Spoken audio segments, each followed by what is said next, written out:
Hey everybody, it's Ann Beebe. Today is Monday, June 5th, 2023. I'm Barb Hammer. Today I'm doing a follow-up to my previous video about the Pegasus Project, which is yet another intelligence psychological operation like WikiLeaks and the Edward Snowden leaks. So I'm trying to break down this whole Pegasus Project story into chunks. And I did a brief overview in my previous video, and I had to cut it short because my software extension was freezing up my computer. I'm using a different software extension, one that I used when I first started out making videos, so it should work fine this time. So after I made my previous video, my friend Scott of the AmericanEveryman channel on BitChute, and he has a YouTube channel also, Bowtender, but he's been suspended for a week for yet another community guideline strike, and he's already had 2 channels on YouTube banned, so this is nothing new to him. Anyway, he got into he talked about the Pegasus Project too, and he always has a good take. He adds something to the topic. So he's observed that the Pegasus Project seems to be the latest big intelligence psyop right now. So WikiLeaks has kind of died down, and Edward Snowden, but both WikiLeaks and Edward Snowden have been talking about the Pegasus Project. And Scott pointed out, what I'm going to talk about today, which is the Pegasus is NSO Group, which created the Pegasus software. Is it really spyware malware? Is it really Israeli? He also pointed out, and I know this too, there's so many aspects to the Pegasus project. It's a honeypot. That's why they have this safe box network. WikiLeaks is a honeypot, so it's a way to entrap journalists, legitimate journalists, dissidents, but Pegasus Project itself is a mainstream story, demonizing targeted countries, propping up mainstream journalists and propagandists, really, as journalists, and it's distraction. I know that.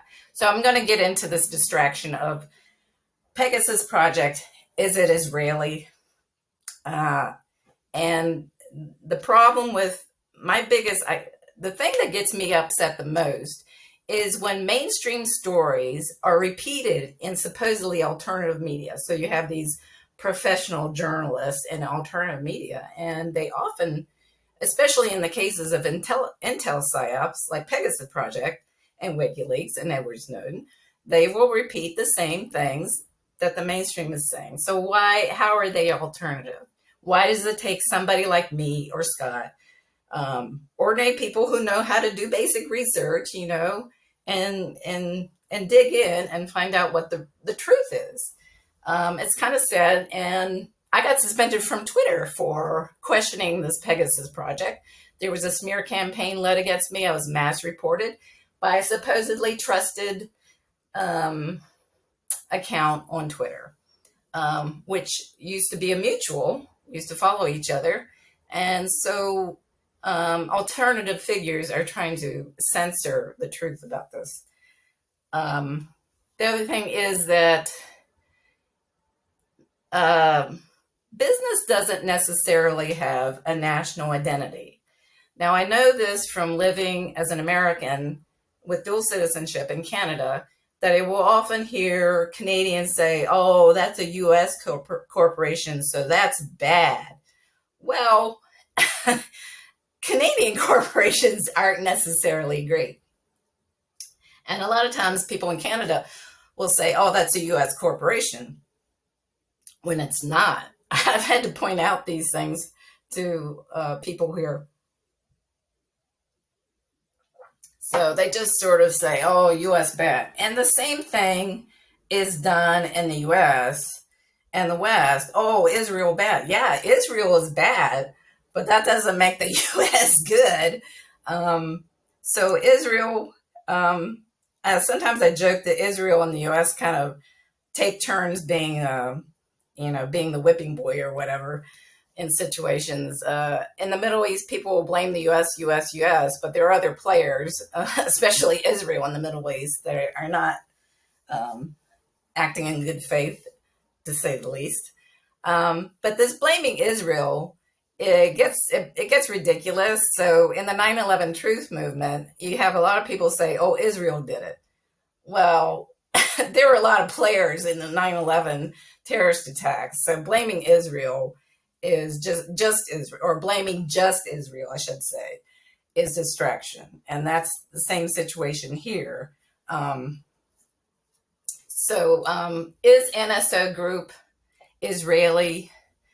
If you look, yeah, it started out definitely Israeli, and these big tech firms in Israel, they get a lot of support from the government, and a lot of big tech figures, they get their start in the Israeli Defense Forces in Mossad and Unit 8200, which is the Israeli equivalent of NSA in the U.S., National Security Agency in the U.S. And but there's more to it than that. So NSO Group, yeah, it definitely started Israeli. But if you look at its corporate profile, the ownership has changed quite a bit. There's a lot of back and forth. And um, so in 2014, a U.S. private equity firm bought it. And, things have evolved since then. The previous owners have tried to buy back, the founders have tried to buy it back. A European equity firm has owned part of it or majority share of it. And the U.S. is definitely, U.S. firms, big tech firms, private contractors have gotten very interested in NSO Group and its technology. And I really wonder whether there isn't a business angle to this, focusing on NSO Group and blaming it for everything. So NSO Group definitely has competitors. Is this like part of a takeover? NSO Group was blacklisted. It's been questioned in Europe. But the US definitely is interested in this software, and blaming NSO Group for what is going on in the world, mass surveillance, is very, very much a distraction from Silicon Valley. And anyway, so essentially, it seems like the US wants to get access to this technology, if it doesn't already. And there are stories about it being used against people in the US. Um, anyway, so the latest that I've seen about NSO Group is this item from March, and I've skimmed through a lot of mainstream stories. Um,